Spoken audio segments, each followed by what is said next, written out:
We have our college football guide coming out tomorrow. Amal Shah, the Pac-12 is legit. Look, USC, Oregon, Washington, and Utah. Would it shock you if any of those four ended up in the Final Four? Start there. We're going to get into USC to start properly. Would it shock you? And I'm talking all caps. No, not with three of the teams, USC, Washington, or Utah. I will tell you this. I know Dan Lanning thinks he's he's invented football. But I'll tell you what, they couldn't coach a lick of defense last year. They had the worst pass defense going. So Oregon would surprise me a little bit, but I do like Bo Nix. And you brought up a point that I think that's really crucial when you look at this league. USC, Oregon, Washington, Utah. All four of these teams return their starting quarterbacks. And when you think about the talent at quarterback, they're not just returning starters. They're elite-level talents. Caleb Williams, Bo Nix, Michael Penix, and Cam Rising have all had great success. Look around the country at the top four teams projected, or at least in theory. You've got Michigan with J.J. McCarthy. I mean, to me, when I look at it, this guy, they say he's a 5-star. I don't know. I think he's missing about 3 stars from his play. Ohio State's got question marks. Alabama's got question marks. Carson Beck is the guy at Georgia, but he still hasn't played enough for us to really make a determination. And I think when you start with the quarterback play that you get out west, that's going to be the difference for these teams. The question is, do they cannibalize each other? 2 years ago, Helton was fired. USC finished 4-8. Lincoln Riley, it's what he does, Amal. He comes in a huge step forward for the program in 2022. They finished 11-3, 8-1 in conference play. They lost to Utah in the conference championship game, so eliminated from the big dance there. And then a bad loss to Tulane, maybe a bit of a letdown spot. A bad loss to Tulane, 46-45. Tyjae Spears went off, 205, 4 touchdowns on the ground. We'll get to that. Caleb Williams won the Heisman. He's back. The offense is going to be awesome. I'll let you launch into it. We've got 2 minutes. We'll come back and finish up USC. Let's start with the offense. I'll say this. USC is the best offense in college football. If you want to make an argument for someone else, fine, but I'm going to need to see some evidence. This team in their first 3 games of the season plays San Jose State, Nevada, and Stanford, all 3 games in the Coliseum. The Trojans will score at least 150 points in the first 3 weeks of the season. Patrick, you and I were talking about before we came back in terms of what this SC team is. When you look at the depth chart and what they have, Caleb Williams is the best player in college football. Make no mistake about it. He's not just the guy who won the Heisman Trophy. The 42 touchdowns, 5 INTs is not just an impact of what he can do in terms of production, but it's his leadership and his ability that separates him. You look at the receiving core that they've got. Mario Williams is back. Dorian Singer transfers in from Arizona. This kid is so good. He's projected to be first-team all-league at wide receiver, along with Dunzier and McMillan up at Washington. And then you talk about the running back position. I like Austin Jones a lot. Marshawn Lloyd transfers in from South Carolina. He was an absolute dude for Beamer last year. The offensive line is pretty good. They're bringing a couple of transfers along the way. Tarquin and Pregnon, those are 2 transfers who are going to be very effective for this team. Also, they're bringing a transfer at right guard in Kingston. I'm telling you right now, this offensive line doesn't have to be good. It doesn't have to be great. It just has to be good with Caleb Williams. Nobody's going to stop this offense. If the Trojans, who averaged almost 41 points a game last year, don't average 45 this year, I would be shocked. Great start. Marshawn Lloyd, by the way, as a South Carolina alum, is going to start in that backfield. That's important, that position, for Lincoln Riley's offense. The win total over at DraftKings on USC set at 10 will continue sharp money. Let's go conference odds for the Big Four that we're discussing here. Yeah, leading the way is USC plus $1.90. Second spot, Oregon 3-1, followed by Washington at plus 320. And then you've got Utah, fourth shortest shot on the board at 6-1. This is a remarkably backloaded schedule, Amal Shah, for USC. Just to go through a few things. Defensively, they've got to get better. That's not a good showing against Tulane. Now, Tulane's got a great offense in Tyjae Spears, I freaking love, and it's a letdown spot. They had an opportunity to go Final Four, lose to Utah's favorites, end up playing, I think it was the Cotton Bowl against Tulane, lose the game. Okay, we'll put that over here. But defensively, Amal, they led the country in turnover margin at plus 22. They had 29 takeaways. Outside of that, they were terrible. 8th worst in the FBS in yards per play, 94th in scoring defense, and Alex Grinch is back. They've got to get better. They've got to stop the run. The most important thing is have the ball in the hands of Caleb Williams That's it. That's the answer to SC's performance, not just last year, but their expectations this year. You summarized it perfectly. They give up 173.7 yards per game on the ground last year. Now, the numbers are a little bit skewed with what we saw out of Tajay Spears at the end against Tulane in the Cotton Bowl. But still, this team, the one thing that helps Alex Grinch, who, by the way, I don't know if he's got pictures of Lincoln Riley or if he was the best man in his wedding or what. Let me just tell you real quick why I don't like Alex Grinch. Alex Grinch at Washington State gave up the most points to Michigan State in their entire season when they played them in a bowl game.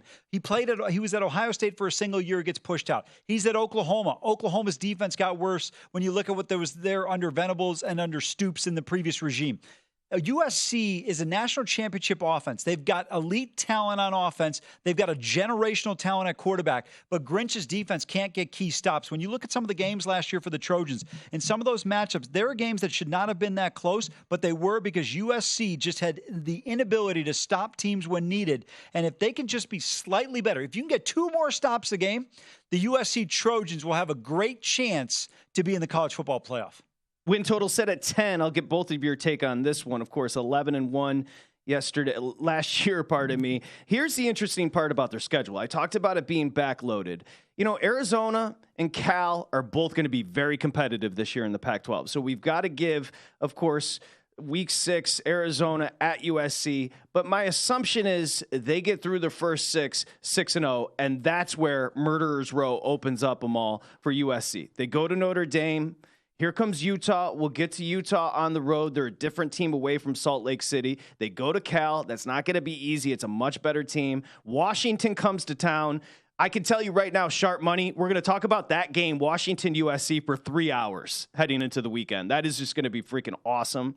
USC then heads to Eugene and UCLA, of course, to close it out. It's a backloaded schedule. There's no other way around it. You're absolutely right. You mentioned the game in South Bend. Rivalry game, one of the best rivalries in college football, USC in South Bend. That won't be an easy game, especially if Notre Dame beats Ohio State on September 23rd. Then you're going to see a different level of Irish team. And remember, now with Sam Hartman, their offense is going to be dynamic. Utah has won 3 games in a row against the Trojans. We saw them eke out a win at Rice Eccles last year where they trailed in that football game. They come from behind, get the win. I think that was the game where they went for too late. I could be mistaken on that one, but they did. Okay. Correct. And then you've got the game at Cal. You mentioned California's got 18 starters back. Justin Wilcox's offense is always inept, but defensively they're very solid. 10 starters back on that side of the ball. And then a showdown game, and this is the way the Pac-12 used to, or the Pac-10 at the time used to be. USC, Washington, Husky Stadium in Saturday in November. That's going to be a tremendous matchup. Michael Penix and company at home. That should be a sold-out Husky Stadium. And I'll tell you what, people, Patrick, throughout the course of the season generally like to go to games or road trips they've never been to a stadium. Aesthetically, it's not even close. The best place to watch a college football game in America, Husky Stadium on the backdrop of Lake Washington. If you can get up there Saturday, November 4th, that's a game to be at. I was on a boat in Washington, college football season, the fall, gorgeous in Seattle. I looked over, I said, that's where the Huskies play? It's unbelievable. Big guy, they won't lose 3. Win total over at DraftKings set at 10. Even money if you want to go over. You have to assume, with what I just said about the back end of the schedule, there's 1 loss there. It's pretty special not to lose 2 with that back end. What do you think? Yeah, I mean, it comes down to at Notre Dame, Utah, versus Washington, at Oregon, and, of course, UCLA at the end. I think 10 is right on it. I think 10 is the perfect number. I think they're going to end up – I know how this league goes. I know this team is loaded, but I know how this league goes. They're definitely going to lose one of at Notre Dame or versus Utah. So then it comes down, will they lose versus Washington, at Oregon, or against UCLA? I think they probably will lose another one of those. I would lean under. A couple of things. First of all, let me correct something I said. The game is at Washington. I'm mistaken. That game is in the Coliseum in Los Angeles. They're at Eugene the following week. I apologize. And then they close out with UCLA rivalry game. And there's a kid that's going to be playing quarterback for the Bruins. Watch out for this kid for the next couple of years, Dante Moore from Michigan. Michigan failed to get him. He's going to be big time under Chip Kelly. But, guys, I agree with Dustin. I disagree on the under. I don't think the Trojans lose 3 games. They could lose 2, but realistically 11-1 is a possibility. Because I don't know where you guys come out, Patrick, and we talked about this the other day before you were here. I said the two best college quarterbacks that I've seen over the last 35, 40 years has been Sam Bradford and Tim Couch. Forget what they did in the pros. At the collegiate level, they were unbelievable with their accuracy. Caleb Williams has a chance to be better than both of these guys in my estimation. And I think they could win the game at Notre Dame, but does the physical nature of that matchup and then playing the Utes the following week, whose lines of scrimmage are going to be incredibly physical, and then you go play a defensive-minded team in Cal, turn around, play the Huskies. I mean, the schedule is, and then at Eugene, I mean, I don't know if anyone's got 4 out of 5 weeks that are tougher than than USC. And if you throw in UCLA, 5 out of 6 weeks at Notre Dame, Utah, at Cal, Washington, at Oregon, UCLA. What do you guys think? 4-2, 5-1, or 3-3 in that stretch? We're simpatico because I'm right in the middle of you two because I literally wrote down USC won't lose 3. I assume 1 loss. They'd be special to not lose 2. Yeah. That lands them 10. So 10 is spot on. It's a perfect by the way, number. look at that schedule. Hold on one now. Look at that schedule on the back end. That's a special team not to lose 2 games. It really is, because Utah is capable of coming into that matchup undefeated, even though they got to go to Baylor and play at McLean. They should beat Florida at home, assuming Cam Rising is back under center. Remember, he had the ACL tear against Penn State. Notre Dame, Patrick, I don't know if we've talked about it, but I know Dustin and I are extremely high on Sam Hartman. I love Sam Hartman. He's 27 years old. You got Sam Hartman coming in 27 years old. He's a legit pro. That's my age. Yes, I am high on Hartman. I don't like the bye for USC, by the way. The bye is after the Stanford game. So yes, you're right. That is an early bye for this team with so much physicality late in the season. Not only that, think about this: San Jose State, Nevada, and Stanford. Yeah. Caleb Williams is not playing the fourth quarter of any of these 3 games. Honestly, he may not play the fourth quarter until Notre Dame. Hey, he'll have plenty of time to paint those fingernails. Hey, that's what the kids do. Swag. Can I do that? Will I not get ridiculed? Because I kind of dig. Well, if you have a Heisman, I don't think you'll get as much criticism. Okay, I have an NCAA. That's about it. You just said something, and you sounded like you were talking about an SC offense that was going to be historic. Yes. Okay? So why don't we open up Washington this way? Yeah. Are you sure they're better than a team in their own conference in Washington? Kalen DeBoer, this is how important a new head coach is. I'll let you jump in. Almost 40 points averaged a game by Washington behind Penix Jr. and those standout wide receivers. They were second best in offense as far as yardage per game, 515.8. This was not a special all-time great season for Washington last year. You and I remember 91 when they went 12-0. They went 12-2 and 16. They went 11-2 last year in Kalen DeBoer's first year. By the way, Mackinac got an article on all the first-year head coaches in the college football betting guide. This is why it's important, Shaw. You're absolutely right in everything you said. And by the way, the Don James, the Dogfather, that defense, one of the best defenses I've ever seen when they won that national title. But this team on the other side of the ball, Washington's explosive offensively. Look, first of all, I just want to say one thing, and you might want to take note of this, Dustin. I got to apologize to Dustin. I said Washington's not going to be as good. Looking back and researching this team, they're going to be better than I gave them credit for. This is going to be an elite offensive football team. Outside of Columbus, Ohio, the best receiving core in college football resides in Seattle. And that's Rome Odunze and Jalen McMillan. These 2 guys are absolute studs. Odunze is a first-round pick. McMillan's going to be all-conference. Odunze has got an opportunity to be first-team All-American. Penix, my problem is I go back to the UCLA game. And against an average defense, he struggled at times. This team is going to put up some points. I know we're going to get into it a little bit more, but they've got 2 dudes on the offensive line at tackle. The concern is up the middle in terms of guards and center. How do they replace that? And then the running game. It's not as strong as it could be, but if Michael Penix can limit crucial turnovers, Patrick, this team's got a chance to be elite. Washington, 11 wins last year, much tougher schedule. They're set at 9.5 over at DraftKings. We're back. The college football betting guide drops tomorrow. Couldn't be more excited here at VSiN. I know you're going to love it, and we're going over the Pac-12. Legit. Now, Amal's not necessarily in on Oregon, so we're going through his big 3 today. USC, of course, Washington, and we're going to get to Utah, who's won the conference the last 2 years. Now, Washington, Kalen DeBoer, we talked about 11-2. We talked about Penix Jr. What's interesting about Penix Jr., you do have to worry about the health, and we'll get into Cam Rising and his health. But remember, that was the up-and-down nature at Indiana. He just was oft injured. Last year, he was awesome. What's fascinating about Washington, they won at Oregon. They won at Oregon State. They beat Texas. They beat Washington State. Their 2 losses last year. UCLA, okay, you can accept that if you're Washington. But the loss to Arizona State, Amal Shah, think about how shocking that year would have been. That season would have been year 1 for DeBoer if they obviously don't lose to Arizona State. That's a Final Four team. Trust me, they would be more than happy to eat Jimmy Lake's $10 million if they had made the playoff already in the first year there. This team is on its way. They did get blown out in that game against UCLA. The final score is 40-32, but entering the fourth quarter is 40-16. When you look at this Washington team, they've got all the pieces on the offensive side of the ball. But you know what? The one thing that's not getting talked about enough right now is this team defensively. They're going to be pretty good. When you look at the Braylon Trice on the defensive line, he's tremendous. He's going to be a first-team all-league defender. He might be the best edge in the country. I just want to say that. I think Trice might be the best edge in the country. If you dig into his numbers from last year, he was spectacular. I think he's very, very good. I'm not quite ready to go there with you on that one yet, but I think he's going to be the best in the Pac-12 for sure. This team defensively is very, very good. They added a transfer in the cornerback position, Jabari Mohammed. He should be outstanding. This team, I like them a lot. They, again, like what you said about USC, they don't have to be great defensively. They just have to be effective because this offense is going to be outstanding. The only question mark I have with Washington is, can the running game come around? They were 6th last year in league play in rushing yards. They've got to be a little bit better. Only averaged 146 yards per game on the ground, and I know that sounds like a good number, but in college, when you've got a dominant offense like this team does, you should be able to run the ball more effectively because it is going to be hard to cover their receivers in man coverage. They should be able to have a field day. And as long as they don't wind up in inclement weather situations on the road in Corvallis on November 18th, the Apple Cup, they should dominate. They've dominated that series for a long time. They play Utah at home. That'll be a good home game for them.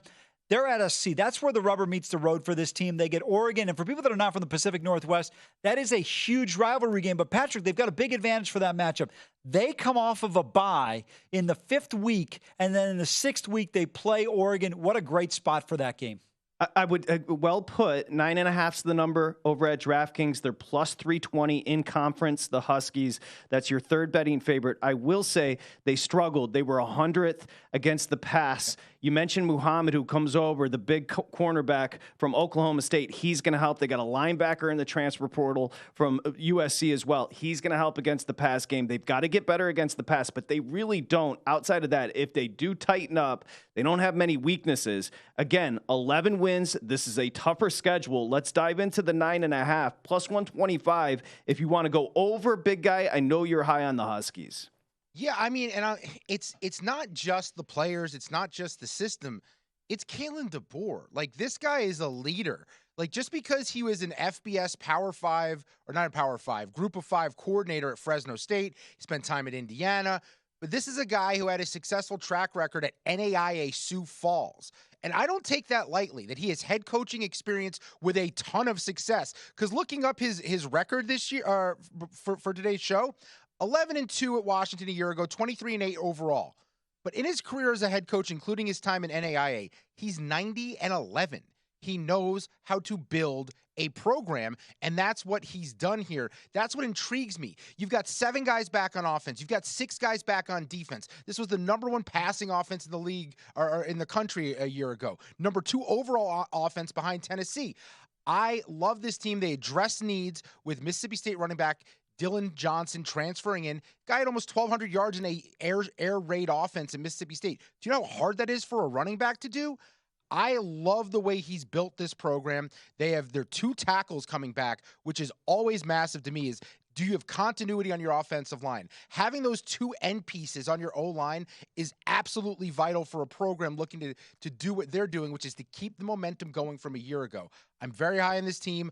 I'm actually going to take Flyers on them at 40-1 to win the whole thing. Well, they open their schedule. Sounds like you're over 9.5 easily. They open. It's not a walkover. They're going to host Boise State. They get Tulsa. Then they head to East Lansing. Michigan State stinks. However, it's a road game against a Big Ten team. That's tough.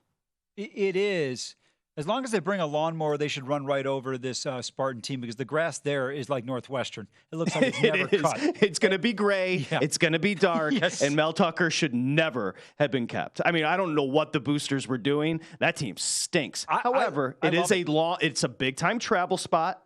and they head to East Lansing, where it's going to be gross. That's a big spot for Washington early in their schedule, Amal. It is, but I tell you what, I think they're just too talented right now for Sparty. Sparty's looking at a 5-7 type of season. Washington should be able to win this game. If you're a legitimate contender for the Pac-12, which they are, these are the type of road wins you got to go get. And go ahead. Yeah, and to your point, it's also a win like style points don't matter. You just walk away with a W. It could be by 1 point. No one's holding anything against you, even though Michigan State is down.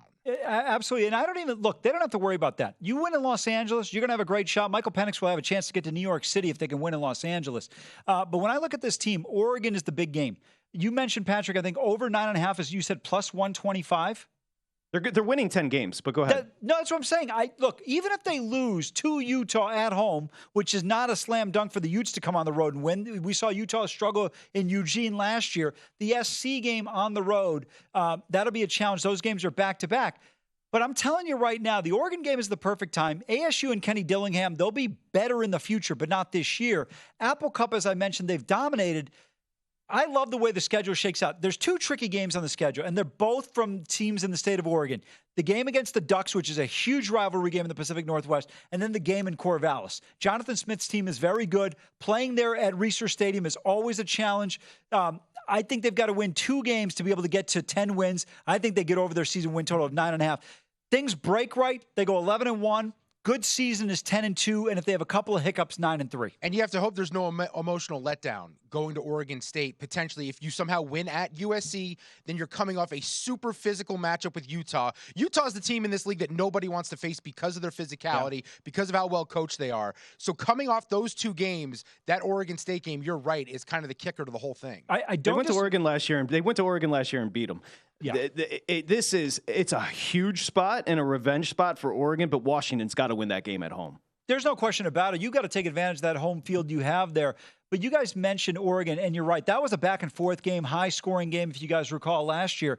The game against Oregon State, I think because, again, those 4 teams in the Pacific Northwest, people may not be familiar, are rivals. They'll be up for the game. But Dustin mentioned it, Patrick. The physicality, the problem is not when you play Utah. It's the following week. Utah, I don't know if there's a team, including Alabama, that's more physical on both lines than the Utes are. Well, Utah, and we're going to get to them. I don't know how Cam Rising's going to be available August 31st for their opener against Florida. He just tore his ACL in January, boys. Like, I know Whittingham keeps saying he's going to be available. Look for Rose to back up the play. I just don't understand how he can turn it around that quickly. And we mentioned Utah, champs of the Pac-12, 2 straight years. That's pretty good for a Mountain West team 13 years ago. And think about Kyle Whittingham, who's had opportunities to leave Utah and Salt Lake, and this is his 19th season, Amal. Well, remember, he took over for Urban Meyer after they went 12-0 with Alex Smith in 2005. And remember, he played at BYU. He loves it. This guy's been fortunate. He's never really had to leave the state of Utah. He's had great coaching opportunities. To me, he's a top 5 coach in college football. You mentioned Brandon Rose, the kid out of Temecula, redshirt freshman. He's going to get probably the opportunity against that SEC defense in the Florida Gators. Not an elite defense, but I think it'll be good for this Utah team. I think they can win the game with Brandon Rose or Cam Rising. The Utes, and I know we're going to get into them a little bit more, but I'm going to tell you what, guys. November 4th is going to be a hell of a day in the Pac-12 and November 11th because the Huskies are in Los Angeles, and then November 11th, the Utes come to Seattle. DraftKings right now has got Utah set at 8.5. You go over, you get the juice at plus 120. We're not done with Utah. That's just a start. We've got plenty to do. Go ahead, 8.5, please. is that through October? Isn't it? Check it. Make sure it's still 8.5. Just I don't know what Whittingham. I don't know what Whittingham has to do to prove it. Go to VSiN.com/subscribe to become a VSiN Pro subscriber today.